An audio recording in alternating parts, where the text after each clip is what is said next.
Good morning, good evening, good afternoon, or good day, wherever you are in the world, and welcome to the next episode of No Dice, No Glory.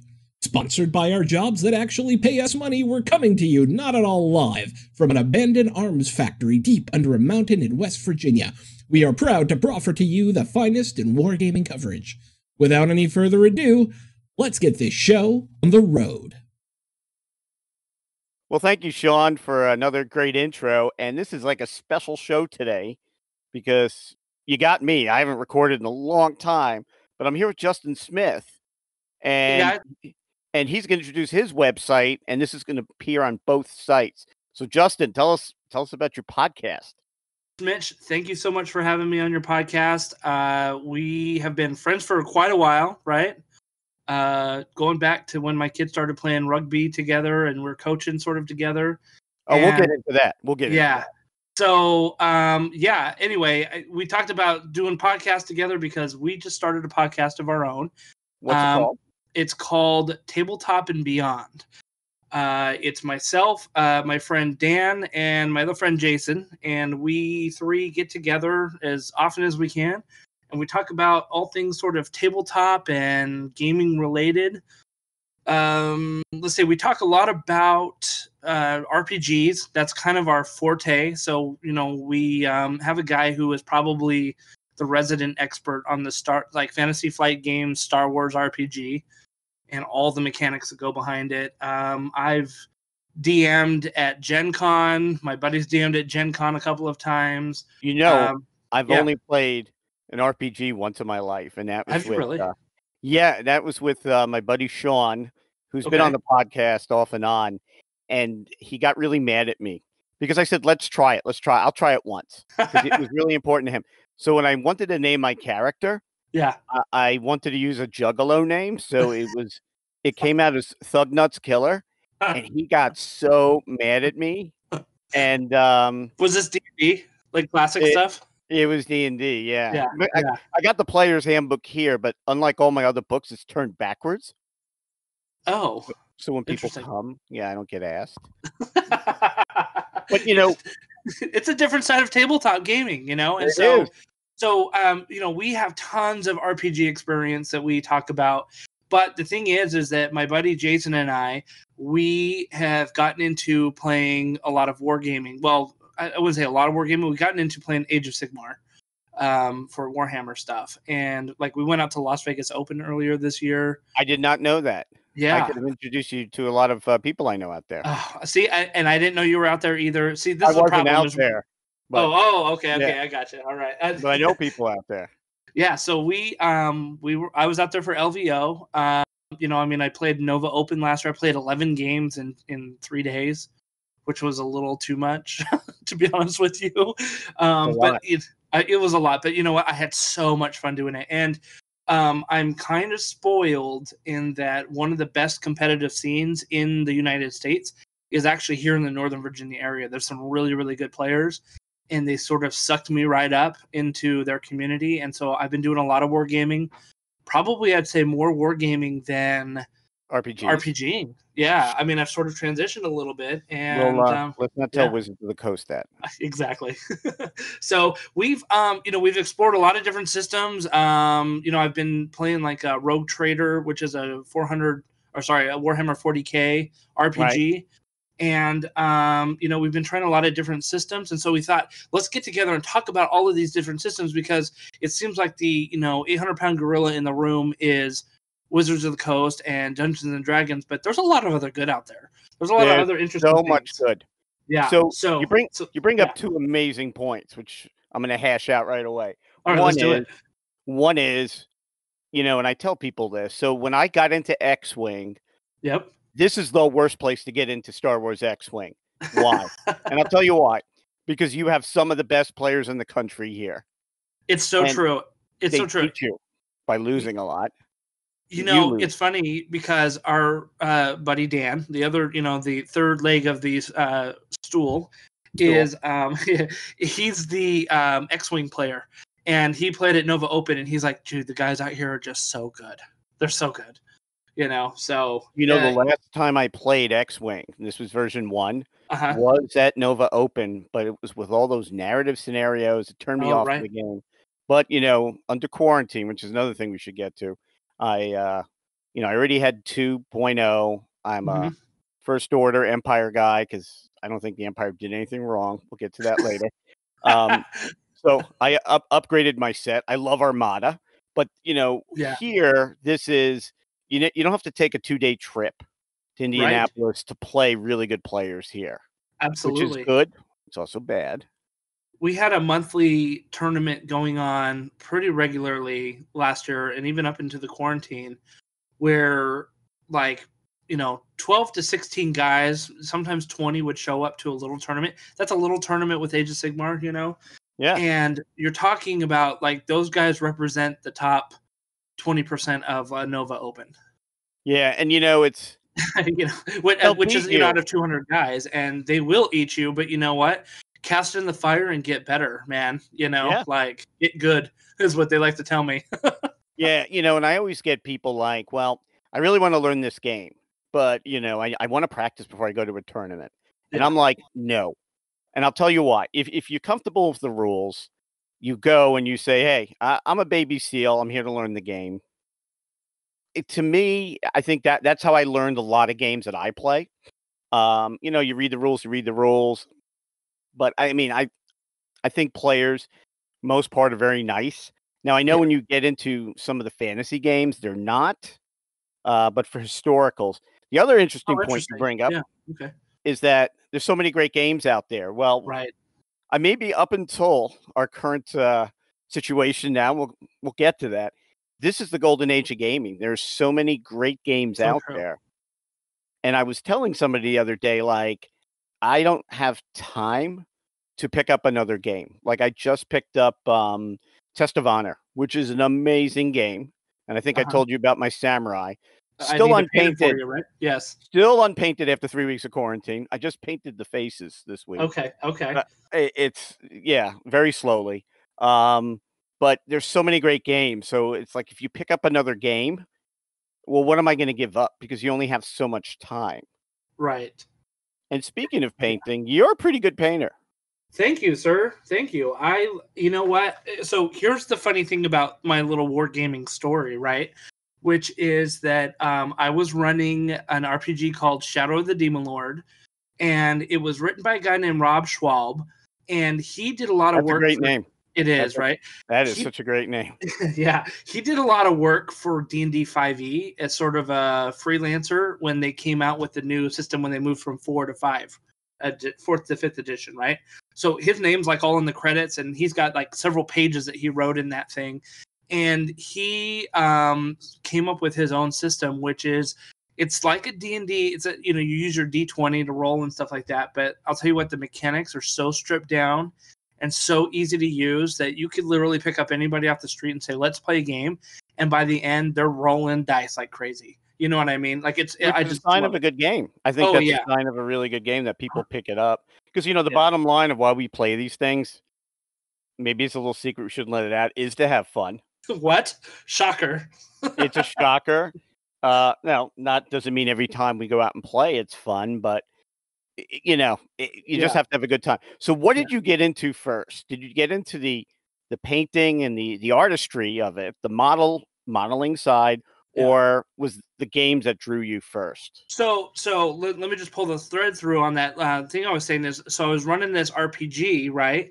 And it had some really great monsters in there, and I was using sort of some models to simulate the battles that we were going through on a little battle mat that I had, And I'm like, I need some good models to represent the monsters that they're fighting. I need some orcs. I need some, I need some wolves. I need some crazy, monster type things. And this is crazy. This is 2 years ago, 2.5 years ago. Yeah. Someone said, well, just go get some GW models. And I'm like, what's GW? Not kidding. Yeah. I said, what's GW? I don't even know what you're talking about. They're like Games Workshop. So I Googled it and I'm like, what is this place? You know what I mean? Because I didn't grow up playing. Oh, dude, I never grew up playing Warhammer. I mean, I remember seeing the stores in the malls when I was a kid, Yeah, Would what be are they like, I doing? don't know. What are those nerds doing? Little did I know, right? So so I ended up going in the store and getting a couple boxes. I got some Chaos Warriors, which are like just classic, like barbarian looking dudes with shields and axes, and fur capes and really cool looking models. And I'm like, okay, I'm going to start painting these. So I started painting them, and they were for the game. And man, I'll tell you what, the painting became my Zen zone. Like I had a long day at work. I'll just go paint for an hour or two. And I'll tell you what, I slept like a baby that night, and it just, I could listen to some music or listen to a podcast and just kind of let it all out as I just focused on trying to paint little tiny eyes. You know what I mean? Like, so I mean, this is not a therapy show. yeah. But let's pretend it is. So I went to HMGS's Fall In last November. Okay. And I didn't buy a lot there. Mm-hmm. But since then I got into Test of Honor. I did not paint for 4 straight months. And even now, getting into painting my 6th straight and all the ships from Oak and Iron, I had to force myself into it. I noticed that it's maybe I'm not stressed out anymore. And Yeah. I don't need the painting, but that kind of bothered me. I don't know if it was, I mean, we have a big test coming this week. My fire starter kits from Firelock. Okay. The Braves, the Indian Hunters, that's what they're called. Sorry, folks. The Canadians, they're coming this week. I'm curious to see how quick I'll jump on them. But like I said this weekend, this is Memorial Day today. I said, I'm going to jump all over and paint like a fiend this weekend. Nah, I really didn't. And I don't know. I got to find my mojo back again. Yeah. So I don't know what to do. So, it's interesting too, because I started painting out, like just picking up little individual models. I got some D&D models and painted those. And, painting one-off models is a lot different than painting an army, and True. Going through and being like, okay, now I got to dry brush my 100th skeleton model. You're just like, oh my gosh, please kill me. When is this going to end? Versus, taking your time on one kind of centerpiece model. So there's a balance there. I mean, I'm painting my army of orcs that I just got a couple months ago. And, I'm kind of slugging through them a little bit, being like, okay, well, here I'm painting more black just because I need to. And it's not great. So I started painting these models from GW. And I would watch painting videos of, people like, hey, this is how you do this technique. This is how you do that technique. And a lot of those same people, I don't know, have you heard of Vince Venturella? Of course. Who hasn't, right? I mean, he's kind of the godfather of like hobbying, sort of in the thing. And anyway, I'm watching him do this, and I noticed he has a podcast, Warhammer Weekly, which talks about like rule sets and different, trends. And as I'm, of course, watching his painting videos, those videos start popping up in my feed. So I start listening to those as I'm painting, because why not? And I'm like, oh my gosh, I need to start playing this game. So about 1.5 years ago, I said, I'm going to get into this. I got a Ghost Army, the Night Hunt faction, built it out, painted it. I love them. And this is all Age of Sigmar, right? All Age of Sigmar, yeah. And then I played that. My goal was, I said, I want to stick with this army, good or bad, like however well it performs, for 1 full year. And that was are you familiar with the ITC year in Warhammer? I heard about it. So but you also deluded yourself. I am going to stick with one army for a year. Yeah. So, yeah. We do one of these. Mitch, please. Nobody does that. And you know that, man. It's like, yeah. So Flames of War. I'm just going to do Canadians. Right. Yeah. Right. Right. Yeah. Yeah. Look what I have now. So I stuck with this army. Now, I did not stick with the same build. So I just ended up buying more and more Night Hunt models. Right. So I've got like the full set. When I say the full set, I've got the full set of Night Hunt models, But I stuck with him for 1 year. I really did, because I wanted to, play it. And the ITC is what's called the independent tournament circuit, and you sort of get points as you like do tournaments, and then like the full year, you see who gets the most points and who quote unquote won the year. You know what I mean? So there's no championship. It's not a playoff championship per se. But what usually ends up coming down is the LVO is the end of the ITC season. Yeah. And usually the top players are vying for those points in that tournament to, make the difference. So that sort of ends up becoming the championship. Anyway, I stuck with it for a year. I switched to Orcs and have been playing with them. I've been playing a lot of Tabletop Simulator with them. Tabletop Simulator. It's another thing we're going to have to talk about. It's great. So let's talk about why we're playing Tabletop Simulator, and let's talk about what's going on. Yeah. Because everybody, this is like no kidding, guys. But Gen Con was canceled this past week. I'll tell you what, I've got some friends, Jason and Dan in particular, that are pretty bummed out about it. Yeah, for a lot of gamers, I get it. Yeah. There's a lot of good tournaments out there. Yeah. We have Nova Open coming up in September. That's iffy. That's iffy. Well, they canceled Historicon. I mean, and then NashCon just opened up where you can buy tickets for NashCon. Just hit our No Dice, No Glory. You can find some things for NashCon, but it's like, well, who's running a Flames of War tournament? And a lot of our guys are like, I'm not going to head down there if nothing's going on. One guy has family coming in, so it's nobody wants to commit either. Yeah, we may not see another tournament, dude, for another year. Do you think that's going to hurt the hobby? That's a good question. I mean, what's interesting is I asked. So we've got our own little Discord server for kind of our Guild 9 Gaming is our little gaming group here in Northern Virginia, and there was probably like 8 guys that were planning to go to Gen Con, right? And I asked all of them. I said, let's say Gen Con said, "Hey, the numbers are looking fine, right? We look like we're pulling out of this thing. We're still gonna have it." I asked him, I said, theoretically, let's say that happens and or that would have happened. Would you guys still have gone?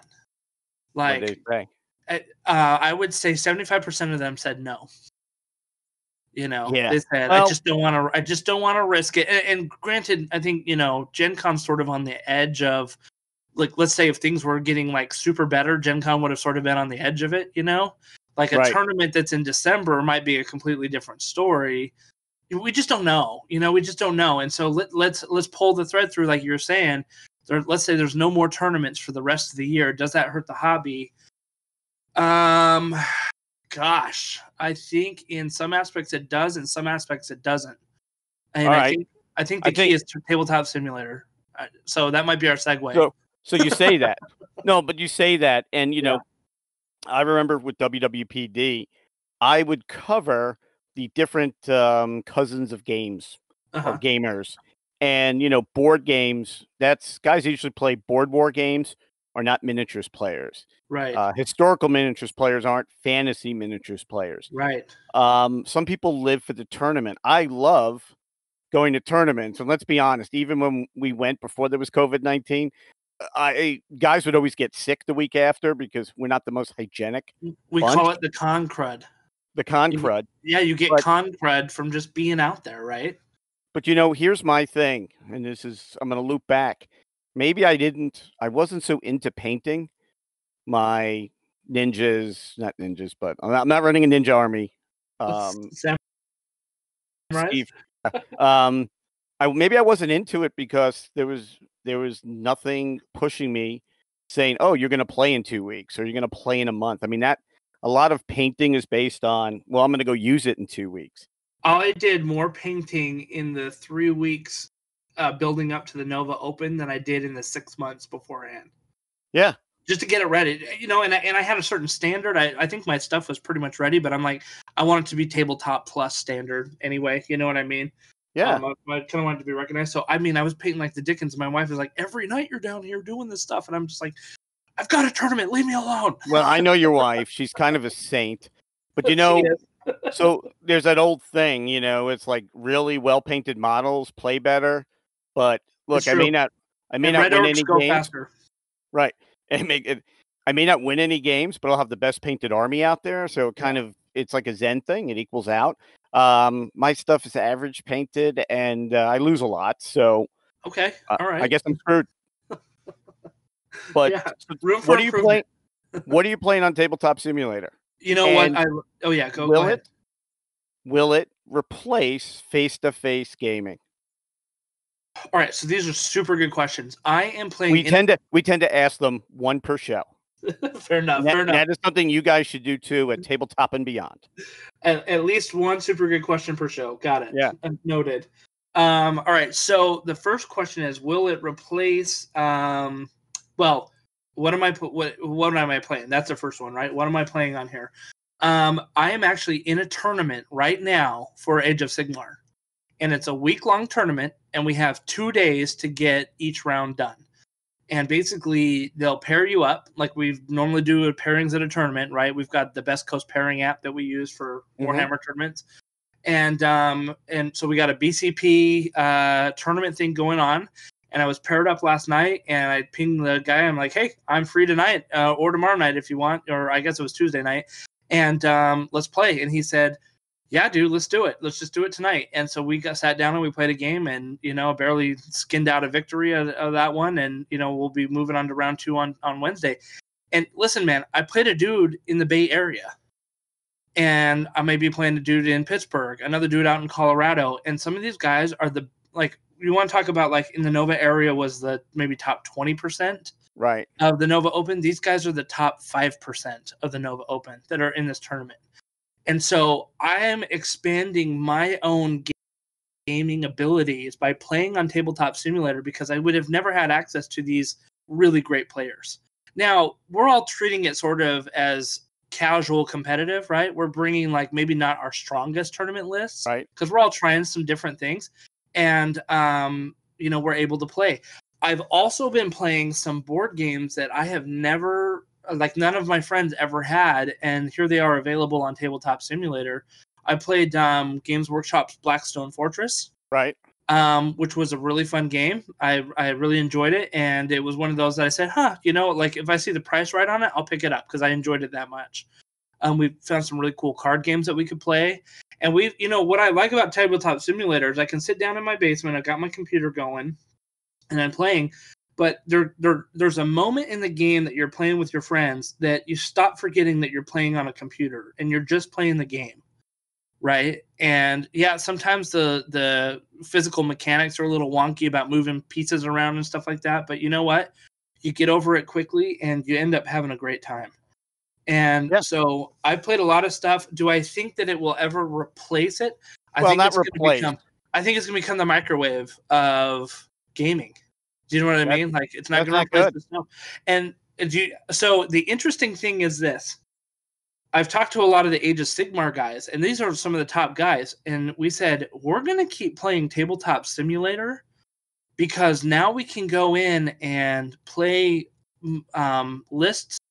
army lists that we would never try because we're not going to go out and buy all the models just to see it fail on the table. Well, which is a good point. Yeah. I didn't mean replace, and that probably was a bad word, but it's okay. So the other day with my with Paolo, who's on our site, amazing painter, he taught me DBA on tabletop. And then with the guys from the Lead Pursuit podcast, because I always got to drop them some love, I played Jet Age with them. They're developing the game, and they're using Tabletop Simulator to do that. We have an Oak and Iron tournament going on. Now, for a game that's only supposed to take roughly an hour to play, my first game against another Tom Gall, who's also from NDNG, it took us almost 4 hours. Right. So it's a lot of it's getting used to those mechanics and the hotkeys and all that stuff, and making sure you don't accidentally flip the table. And I miss face-to-face gaming. I do too. I do. But listen, I don't want to give somebody a disease. Well, yeah, I mean that's what we're all saying, right? And listen, all of us are saying we don't think that this will, we all say this is not like the real thing. I mean, being across from somebody and shaking their hand and saying, let's have a good game, and literally moving the models and being able to kind of look around and, joke with your friend face to face. And social aspect is totally different. It is. And it's important. I mean, we do play the games to have fun, and that's a big part of having fun. Now, can we use this as sort of a test area or maybe hone our skills against a guy who's across the country? Yeah, and I think this is opening possibilities that weren't there before. Because you know what's interesting is so Steam had a deal on Tabletop Simulator early April, and I picked it up for $7.50. Yeah, some of us paid full price. Thank you. Yeah, $7.50. But you know what though? I was thinking about it, how much I've been using it, and I'm like, I still would have paid full price and never regretted it. So one thing I'm seeing is, and just as for the folks out there, I'll never play a PC game. Guys, gals, TTS, Tabletop Simulator, is not a PC game. It's not. It's not. It is a virtual way to play miniatures Yep. or board war games that you can play. You can save the game. You can come back. There's a lot of aspects to it. That's a really cool feature too. Yeah, and you know, it's kind of what we have now. For what I'm seeing now is, and this was a discussion Doug and I had yesterday. You look at games like Blood Red Skies, a lot of people probably were hey, it's not my thing. But you know, they're kind of looking around TTS to see what's available to play. Yep. And I think this will help them, the companies that is, drive up sales, I hope, because they could test stuff out. You could test armies out. Like the other night after Paolo taught me DBA, I was looking to buy a DBA army, and I slapped myself in the head saying, what am I doing? Because who knows? And it's a wildly popular game.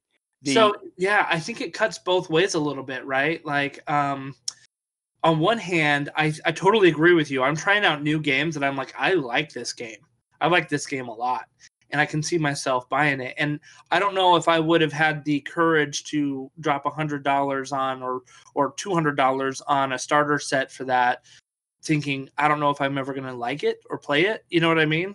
Without trying it first. So I think that's one way. I will tell you this though. I played an orc list that I wanted to try, and that list would have cost me at least $600 just in like a portion of the army, right? Really expensive list, and I hated it. I hated that list. So you saved some money. I saved some money, right? But I mean, me saving money means that it didn't go into GW's pocket either, you know. So, but it doesn't mean that you're not going to try to find a list. That's right. Or an army and build an army now that, you know, some other army. And I think that's the thing, devs out there. And I know you guys listen to this. It's, if you're thinking TTS is going to cut into your profits, you know, maybe for one or two gamers, I think the majority of gamers will go out, will test list virtually because it's so much easier than hitting a store. Even if there was no COVID-19, you, just like you said, you played a guy in San Francisco. Yeah. We could go do that. I could test a list against a good player. We could talk about it in a non-competitive environment. Yep. But I am looking now like, okay, folks that sell Ancients or whatever DBA is. It's not Ancients, but Renaissance, whatever.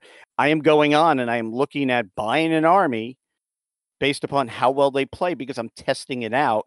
There's no way to test out an army. There's no way to test out a rule system. You know, you can't say, yeah, I painted it. Here, my pages are all dog-eared. I want a refund, but you can use these tools.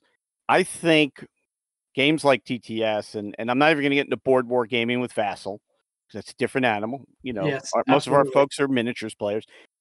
I think that TTS, games like it, I think is a new way to go. And I always said, like, there's certain things our community needs to do that, you know, look what Fantasy Flight did with list building. You need the app. You need the app.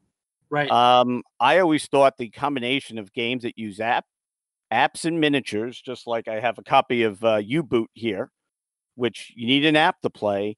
I think that was the future. Everybody has these phones. Now let's look at what we've gone through for the last 3 months. Yeah. I would say that some smart devs out there will figure a really good way out to maximize the playability, enjoyability, as well as widen the aperture for who's playing their games.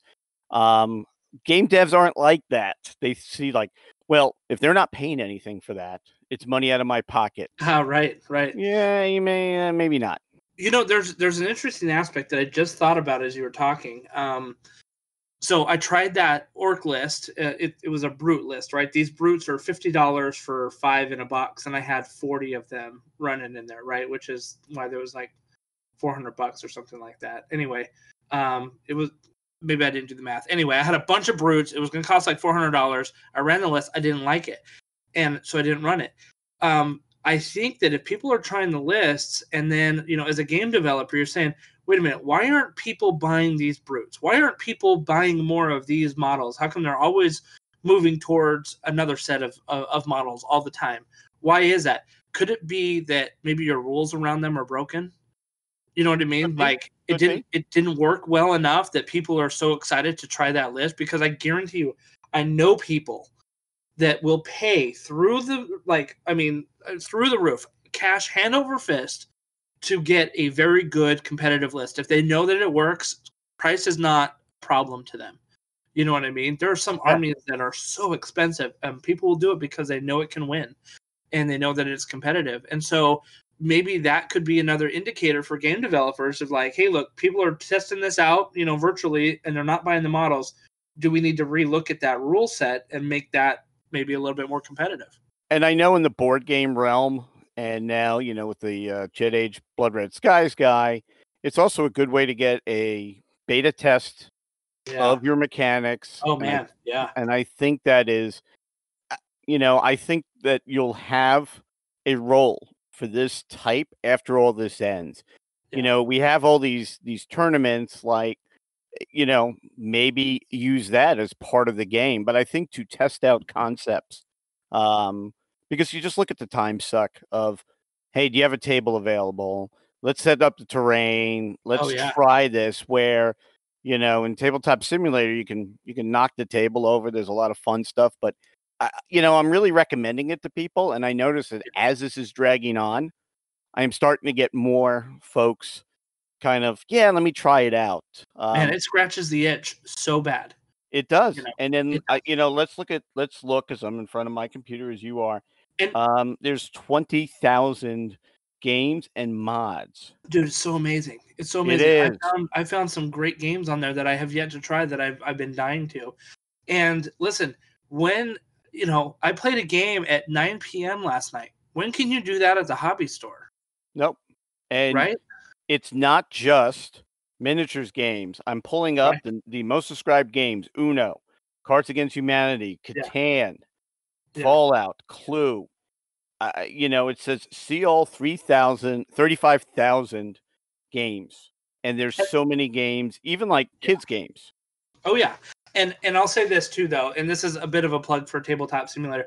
So they have their DLC, right, which are sort of the officially sponsored games on there. And I picked up Zombicide for $7. I love that game. I've played it several times. It's a great game. It's a great game. And I'm like, for $7, and I can play with 6 of my, like 5 other of my best friends, like, let's do it.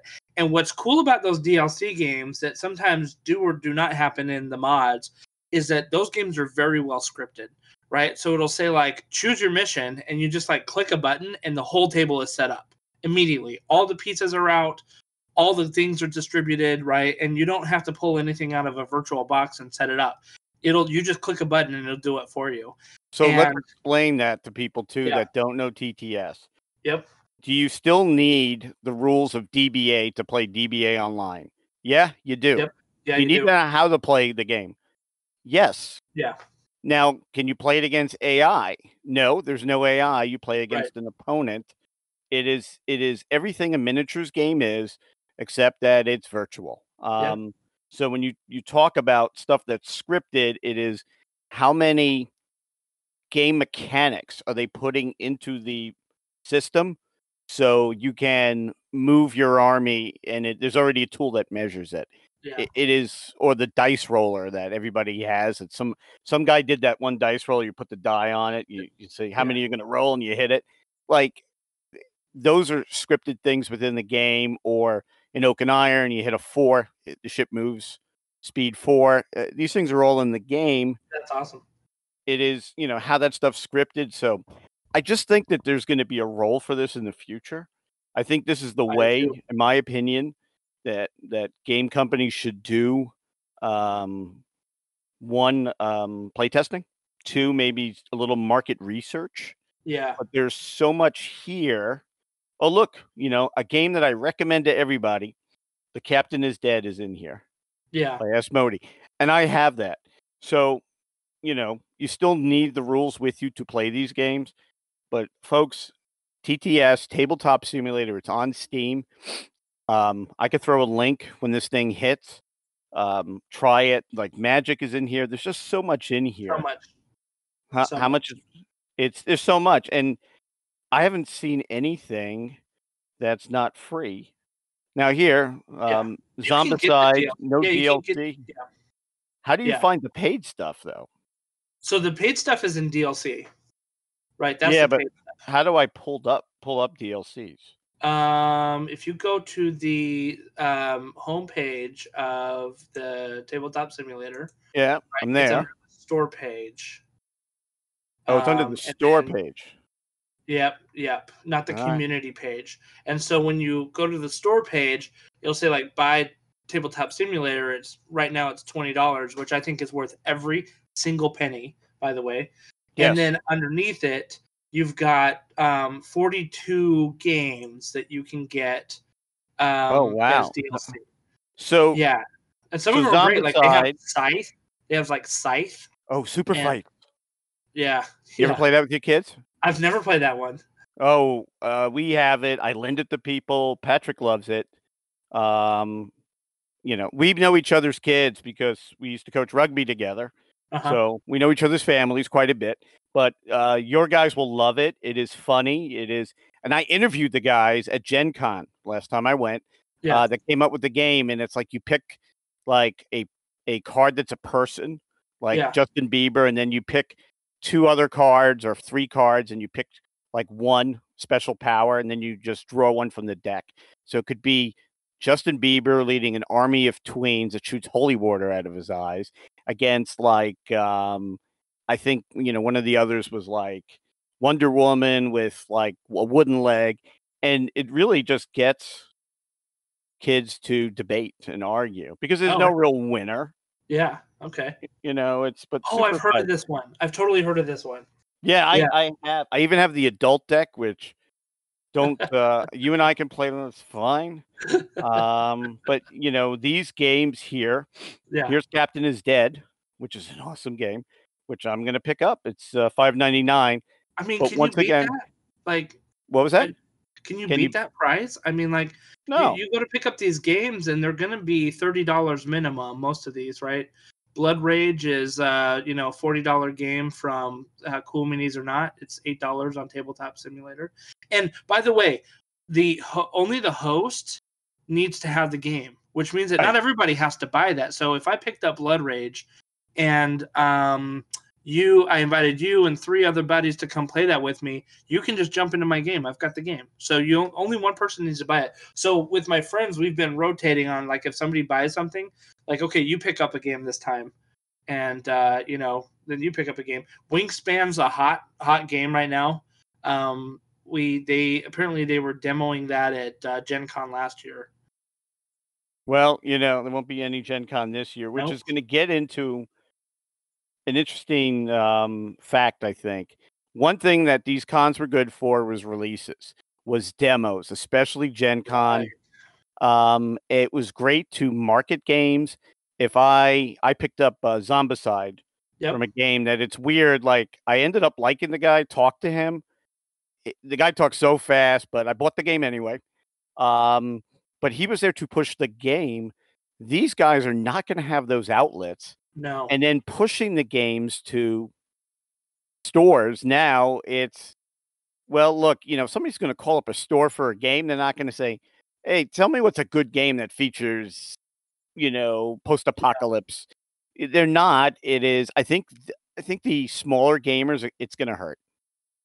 Yeah. You know what might be an interesting kind of compromise is if they could come on to Tabletop Simulator and sort of develop their scripted game and put it on as a DLC download, for even if it's like $5 or something like that.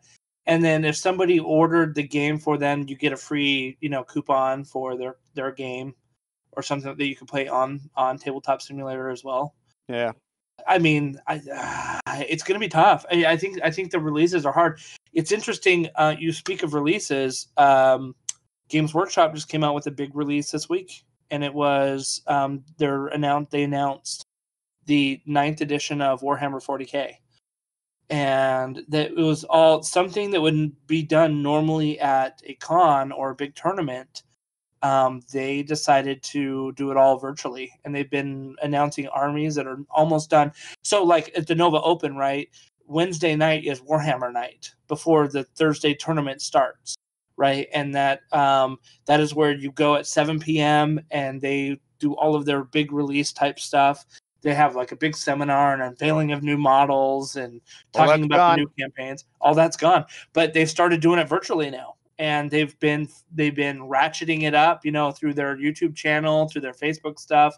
They're saying, "Hey, virtual, the virtual reveal is about to happen," and they've been putting a lot of social media fanfare into it. And I've been surprised, man. There's a lot of people tuning in live to watch these things be unveiled. They have to, Look, we're just one step up from heroin addicts as far as behavior patterns. So our drug is gray plastic. Yeah, pretty much. And you can't say you don't get a little high off sniffing those fumes. There's something that the devs, the community, has to step up and do these things. Yep. And I think the companies that are embracing this, I think, are going to be in a better position. And then, how do you leverage this in the future? I just think that this was a good step. Yeah. And I think from listening to us for the last half hour or so, it should be clear to everybody this is by no means a replacement. Right. But this is a great way to test and play. And if you buy it for $19.99 and you don't find a game in there you want to play, there's something wrong with you. There has to be something in there that you want to play. So I'm excited. I want to get back to your kind of one of your questions and maybe kind of close this topic down a little bit. But one of your original questions was, do I think that the coronavirus lockdown is going to hurt the hobby?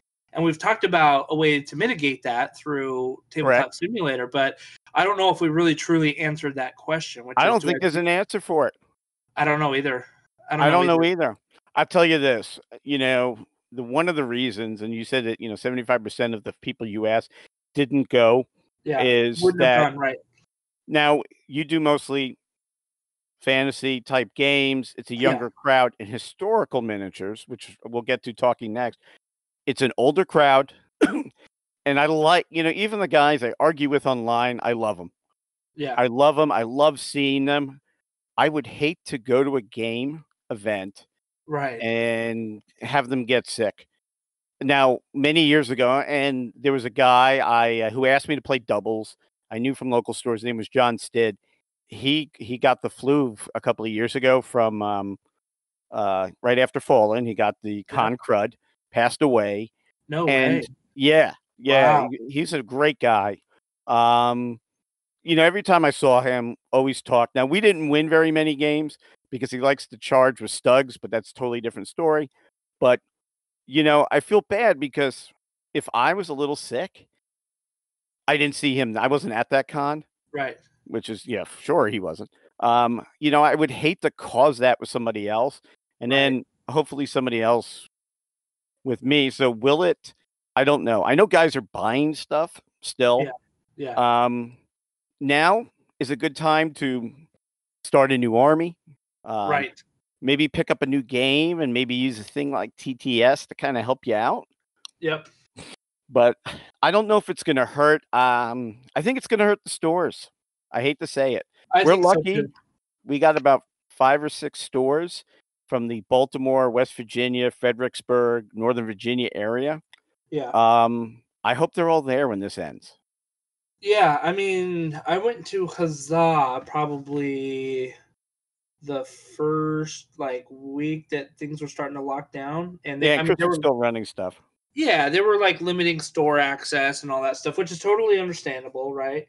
And but I ran in because I was running low on paint, and I'm glad that they were still open because I needed that paint real bad. Because painting an army, you can't change shade halfway through. No, cannot change shade. So anyway, I know that they sort of kind of resumed doing sort of curbside pickup type stuff or limiting the amount of people in the store. But man, I'll tell you what, my friends and I have talked about doing a game store for years and years and years, and what that would take.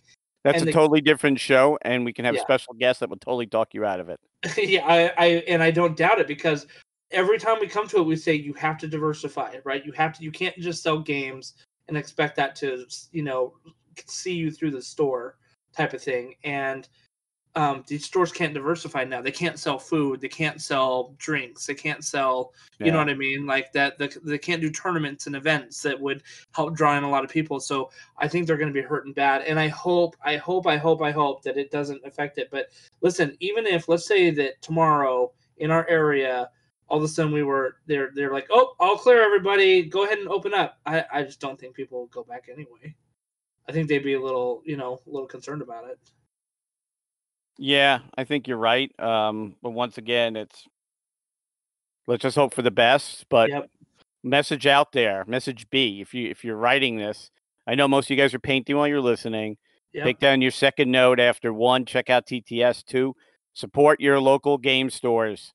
I say this all the time because, you complain about it all the time, but when it's not there, you'll have nothing to complain about, and that's the worst thing that can ever happen to a gamer.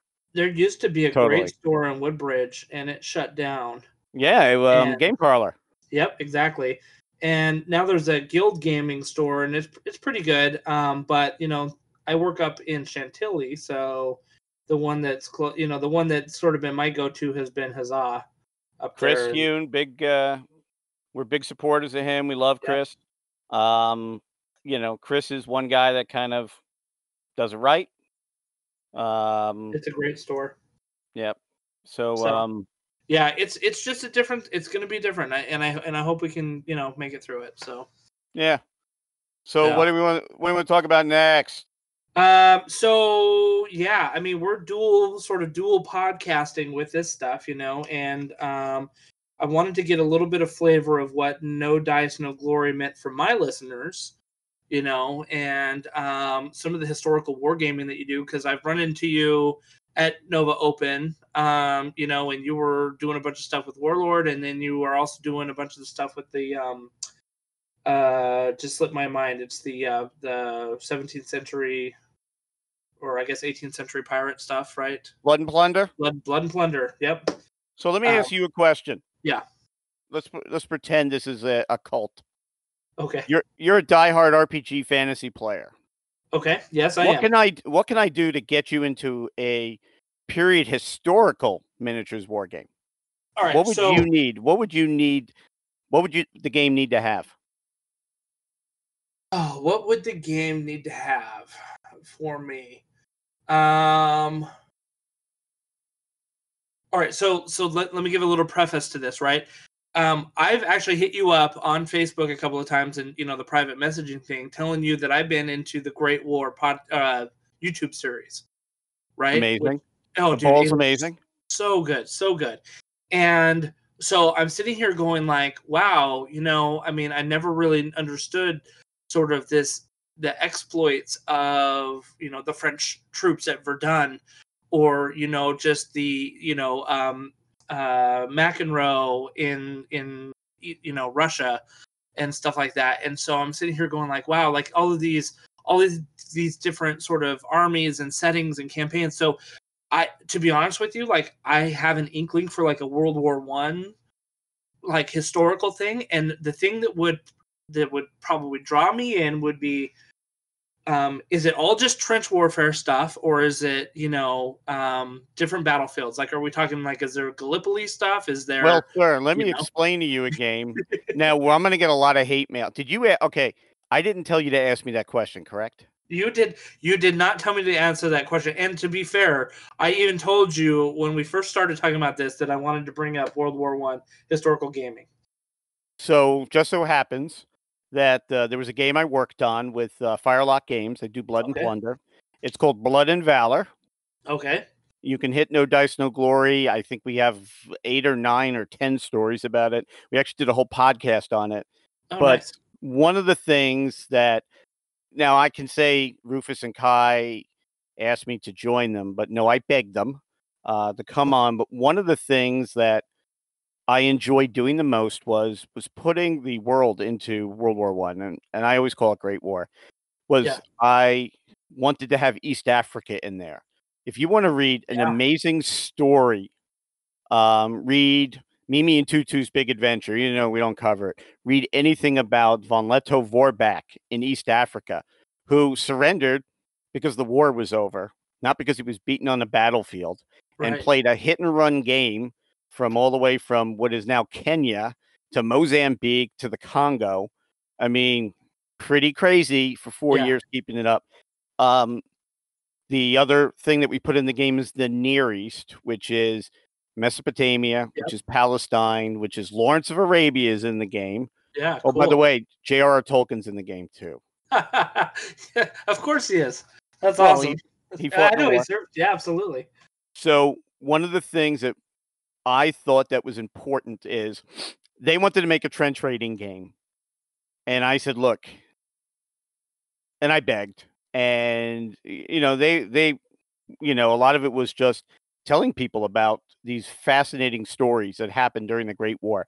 Yeah. I have I have a lot of Great War 28 millimeter miniatures. Yeah. I have some Russians and I have some Germans with Pickelhaubes. I am building a trench set, but for demo. Yeah. I'm actually going to probably leave it at a store somewhere near here.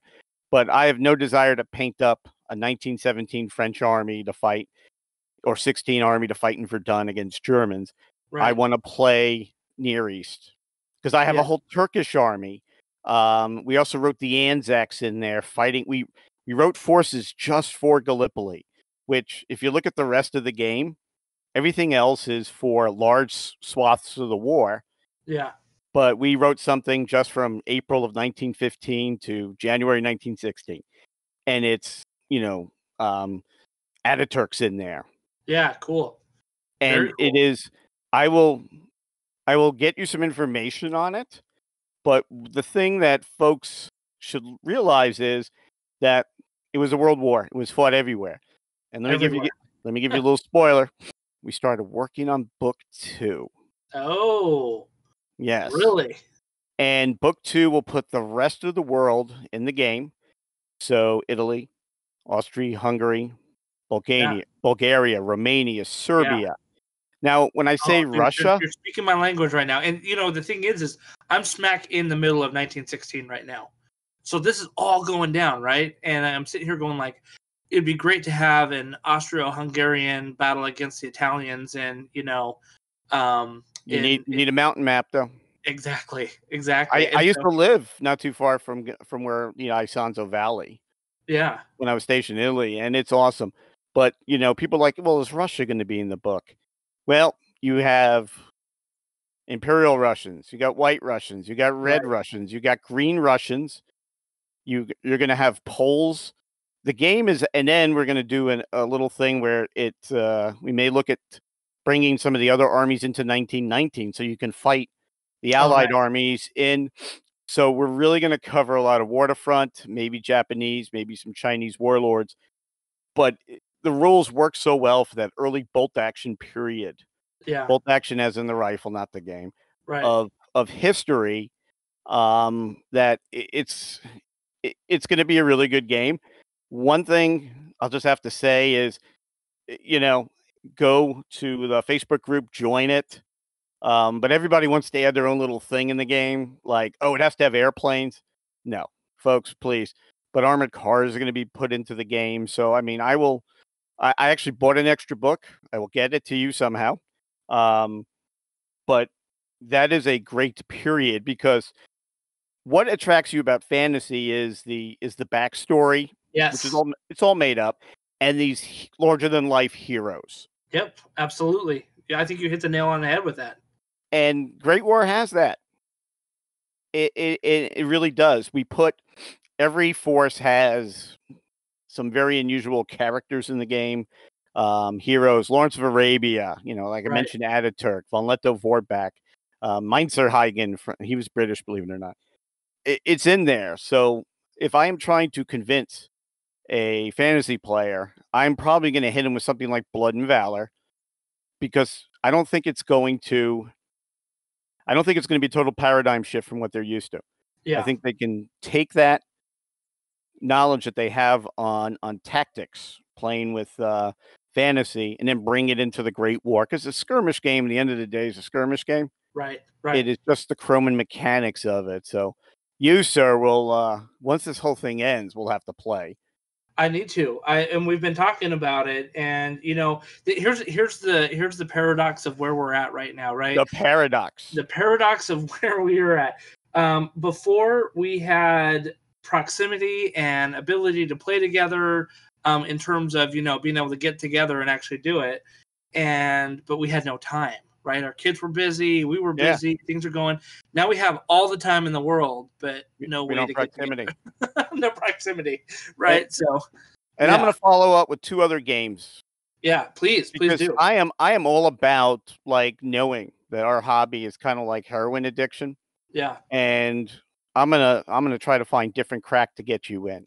So there's folks that I'm never gonna play a miniatures game. How about Old West? Oh, dude, I did not even know there was an Old West miniatures game, and I love the Old West. Gunfighter's Ball. I'm from Nevada, right? So I lived in the Old West. Well, kind of, not the Old West. I lived Gunfighter's Ball, written by my friend Forrest. Okay. Is an amazing, fun game. Maybe 4 models per side. Some of the models because they're which is cool about the game is, and I'll send you the Greenhorn starter kit. It's from Knuckle Duster Games. Tell Forrest No Dice No Glory sent you. It has historical characters. You can fight OK Corral with all the actual people that were there. Oh, but then they have some odd name characters like Mungo. And Mungo only pawn in Game of Life. Yeah. And then you have like what's it? Sisk, not because he was the Waco kid, but it was something else. Yeah. So if you like movies, yep, they're kind of in there too. You have the pasta westerns, linguine western set. Yeah. So you can buy every one of.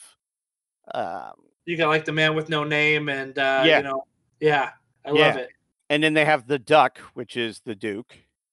Right. Yep. Now I could say this because I don't know for sure that Forrest did that, but you could tell that he was inspired by a lot of pop culture movies. Yeah. So I really think Old West, and it is a fun game. I play it with my Blood and Plunder terrain because it's all like that old Spanish. Okay. But if you ever see a bunch of guys around a 4x4 table with chips and cards, they're not playing poker. That's the other cool thing about the game. It's almost like an old-fashioned poker game because you use cards and you use chips, so you can play poker afterwards. And it's a great game and I will send you the Greenhorn edition of the rules, knuckledusterminiatures.com, to play. And I think that is a good way to get somebody into something historical. And then the other game is something that I kind of put off playing for a while, but Steve Murga Jones, who I love, who I was introduced to the guys from Firelock as he was moving up to the DC area, but that guy's a drug dealer. He got me into Test of Honor, which is Japanese war bands, samurai, ninja.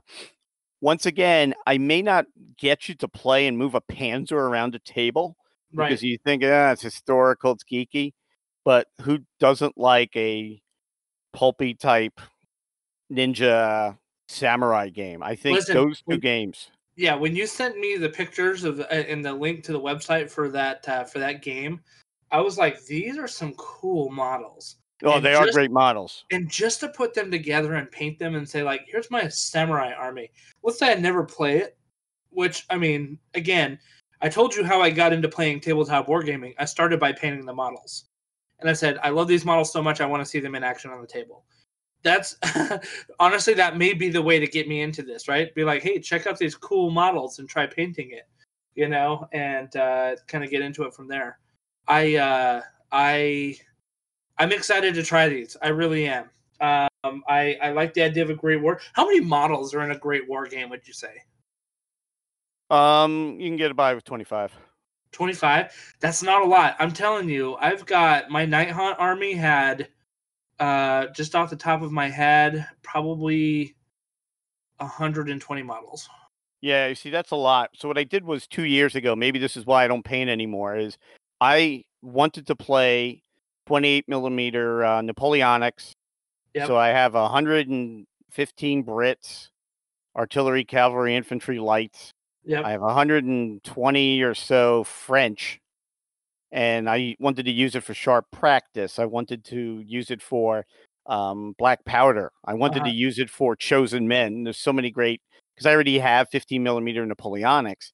Yeah. And I painted it. They're the worst looking models I've ever painted. Well, they're 15 millimeter, man. Those are so small. No, these are 28s. Oh, 28s. Okay, 28s. Oh, yeah. I sent my 15s to Fernando in Sri Lanka. Okay, all right. You know, just because, you know, it has to look good.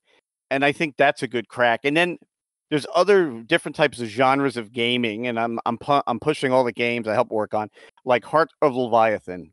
Essentially, it's X-Wing with Dreadnought period battleships. Oh, interesting. Okay. Yeah. Go to Image Studios .us, and they're beautiful models. But there's so many games that can get fantasy players, I think, into historicals. Now, there's a lot of guys we probably don't want from that community. Yeah. So I'll say this too, and this is just a little plug. I think the bad rap for some of the fantasy games comes primarily from the 40K crowd. I wasn't going to say anything. I don't want GWs putting a hit out on me. I'll say it because I'm an Age of Sigmar player, and I can tell you that for the most part, the community is really awesome, actually. And I think it goes to the fact that it used to be Warhammer Fantasy, right? And then 3 years ago, they ended up changing their complete IP, right? And started doing Age of Sigmar, and they kind of redid the entire world, redid the entire way you play models. I mean, the models are all new and everything like that. And so they kind of redid everything. But the interesting thing is when they first started out with Age of Sigmar, they didn't have any points that you would use for a tournament. You would just say, like, well, I want to bring like 4 of these units and 3 of those ones. So what are you going to bring? And like, well, 3 of those and maybe 1 big one of those. And you're like, okay, well, let's play. And you just have these like lopsided games because nobody knew what kind of parity was happening, right? When you're putting your list together or whatever. So I think that drove a lot of the real kind of competitive fun people, quote unquote, you know, to the arms of the 40K crowd. And it left the other people who just wanted to have a good time. And I mean, who could still be competitive a little bit, but didn't want like the, you know, kind of the jerk crowd. And that changed the culture of Age of Sigmar. So kind of interesting. Age of Sigmar is a game. So let's flip the question around and I'll answer it. Sure. You know, never answer your own question. What would it take to get me into a fantasy game? Well, I play them. And I can tell you what attracts me to a rule set. One is John Russell from Warlord Games tells you it's the best game ever. You play it with him, and he gets you so excited about playing it that you buy Strontium Dog, which now has the Judge Dredd upgrade to it. So it's an amazing game system. Once again, very sci-fi-ish, but a great war game. The other one was Malifaux. Now, I have a full Malifaux guild army, which now that they're on a totally different version, I don't even know if it's any good. So if anybody out there wants to buy a full-up Malifaux army, all the cards, 3rd edition, or 2nd edition, give me a call. Because I never really played it, but I like the card mechanic. Yep. So if it's a tight rule system with just a few models, guess what? I'll play it. One is because it plays quickly. 2, tight mechanics. Yep. 3, you know, I mean, my guild stuff, I really was into painting that because it was fantasy. And I know that in fantasy, you have more freedom to paint stuff because it's not, unless it's like Judge Dredd, it has to be a certain color. You know, that's what would get me into a game like that. So there's always give and take. You know, I can't say it's not my thing. I used to always say, you know, I'm never going to play Ancients or anything from Renaissance. Well, guess what? That's BS. I'm never going to play Pike and Shot. Well, Blood and Plunder. I'm never going to play, you know, never say you're never going to play something because it's just important for you going to do that at a future time. It just means that whoever you said that in front of is just going to give you a hard time, but it's, I think tight rules, really good rules will always pull people in. And a lot of it is the competition. Go ahead. Well, yeah. And I think that's the second part that I was just going to add right there is that the reason I ended up sticking with Age of Sigmar is I got pulled literally by the hand into a community that was active, right? They're saying it's a tight game. We're playing every Thursday night. We're playing every, at this time. If you can make it, show up. We'll find a game for you. Now, is Age of Sigmar on TTS? It is, and it's gotten better. There's some people that have put some effort into creating tables that are scripted, so you can push buttons and it sets up whole scenarios for you. All right, so I'm going to do this. Awesome. I'm going to say this. One time in the next few weeks, one night, take me through Age of Sigmar. Oh, I did it with a new guy the other day, and we had a great time. Take my credit cards away, though. I will not. I cannot. Because how many models are in Age of Sigmar? Oh, there's a lot. There's a lot. I would say your cheap army, like to field. So there's a 2,000 point army, which is a full army, right? And there's a 1,000 point army, which is what we would start with, which is like a little skirmish style, right? Well, gamers never go half-assed. How much would it cost me to? How many models are in a 2,000 point army? It varies by the army. Some are horde armies, some are like elite armies, right? I would say your average army is probably going to run you $600 to $700. All right. That may not dissuade me. That may. It's because you've been in the gaming business a lot to know, right? I mean, I mean, here's the thing, Debs from Age of Sigmar. Here I am. I'm going to try your game for free, but if I like it, I am spending $700. I have to say it low in the house. To pick that game up because you'll hook me. Yeah. And I think that is the most important thing. So let's go back to our previous segment, devs, because sometimes they listen. If you want to hook guys that, let's be honest, grogs, man. They're in for a nickel. They're in for $1. I mean, that's how they are. If Justin could take me through that game and show me how amazing it is, you're damn right that when this whole thing's over, I'll have a fully up painted army. Yeah. I'm not learning another language, though. I will say this. Before we play Age of Sigmar, I want you to try Warcry. Warcry is Games Workshop's Age of Sigmar skirmish game. Same models. In fact, you use the same models from your 2,000 point armies in Warcry. But obviously it's less models. It's less models, so you may only have like 5 on the board. You know what I mean? It's what is the scale for Sigmar? It's 28 mil, right? 28 millimeter, yes. Well, actually, I think they're hero size, so that's like what, 32 mil? Yeah. No, it's like 28 mil. It's like 20. They're like the big one. They're like the bigger, beefier ones, So, I think that's 28 mil. Anyway, but the Warcry, it's a different rule set, but it gives you, I think, a very good flavor of what Age of Sigmar is. Because it's still got that sort of narrative behind it. The worlds are combined. So what I say is, let's try it, and then let's come on and talk about it. Sounds good to me. I will pick it. I'll tell you what, we'll do this. And folks, make sure you hold us to this. I will try one of these games Justin mentioned. I will get him to try some of the games that I probably mentioned during this podcast. And let's see if we can share and convert. Oh, I like it. You like that? I like it a lot. It's crazy. Absolutely. We may get a lot of hate mail. That's okay. It's all right. I mean, I've told some horrible shit.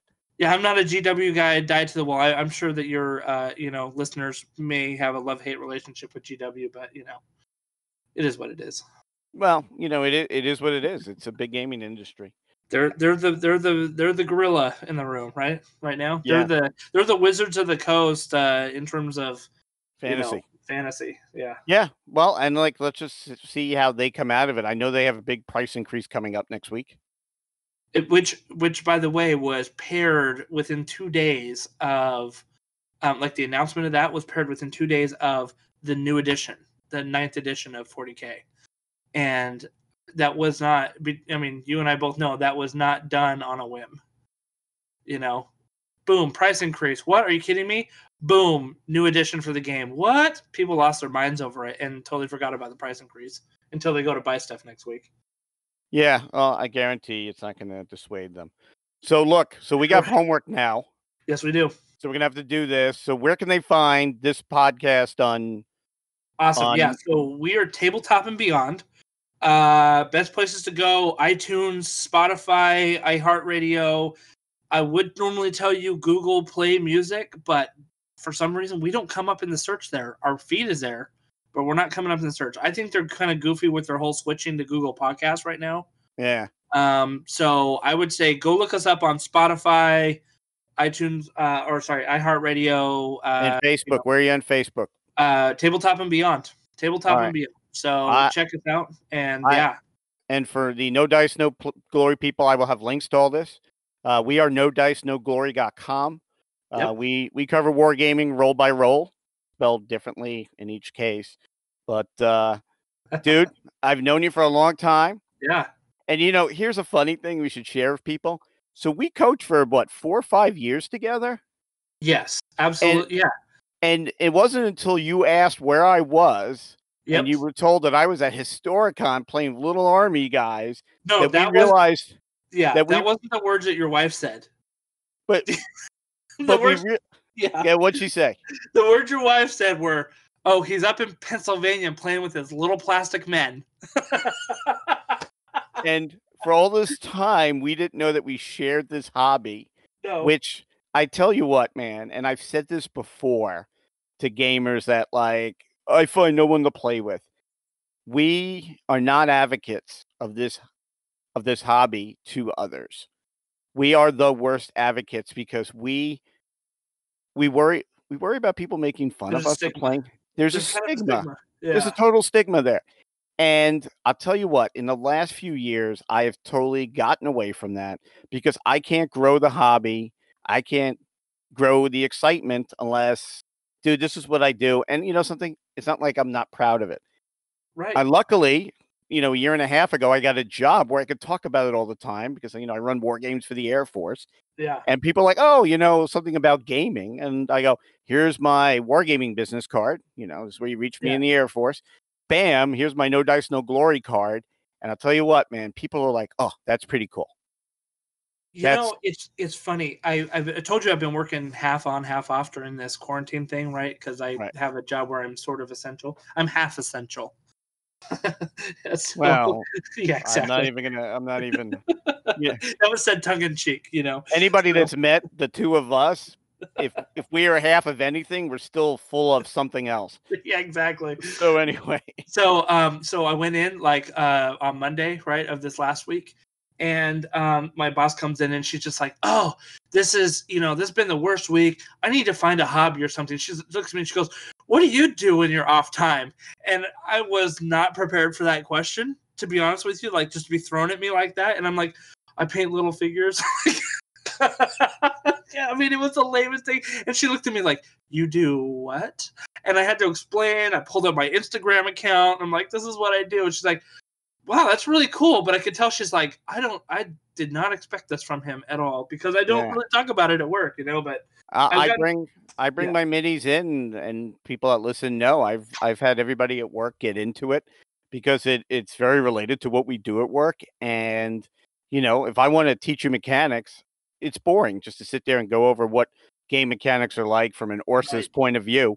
Yeah. I'll have you play a damn game and then see what fun it is. So one thing that we just have to do is, because let's be honest. Okay, ladies out there, if you're single, go to a gaming tournament.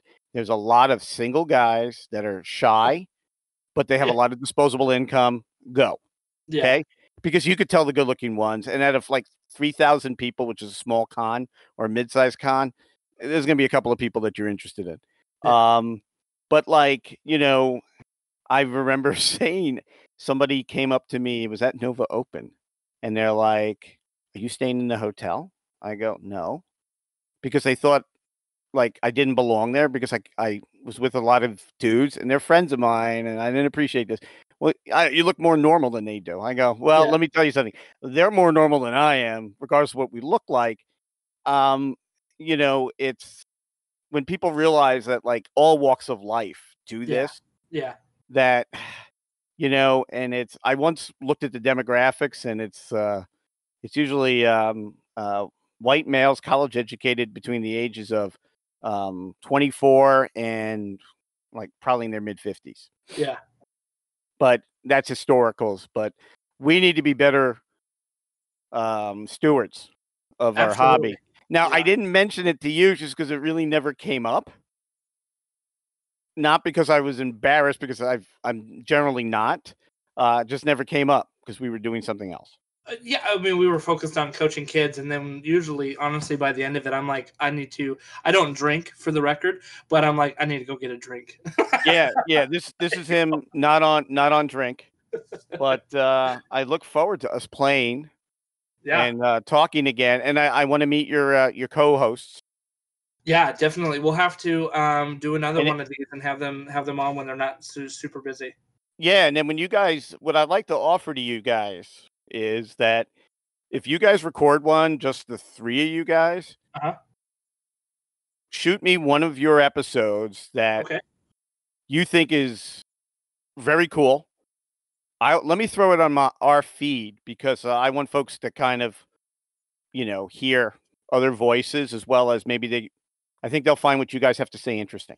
Okay. So yeah, it's a little bit different. I mean, we cover a little bit of wargaming, like I said, but going into the RPGs and board games a little bit more. I mean, there's a lot of people out there that do exclusive wargaming, but there's also a lot of people out there that game with their families or game with other friends that aren't into, doing full-on wargaming. Yeah. Well, there was a girl that was posting she does the 1 minute board game review. Okay. Sarah Shaw. And I said, look, I love your videos. Can I post them on No Dice, No Glory? And she was like, yeah. And, there's just so much out there. There's so much good. Yeah. But, unfortunately, I got to get up and go to work.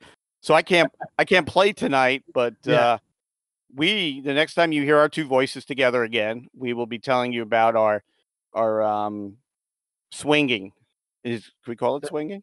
Sure, game swinging. Sure. Game swinging, and we'll see how it went. I'm going to look at your games from the standpoint of historical wargamer.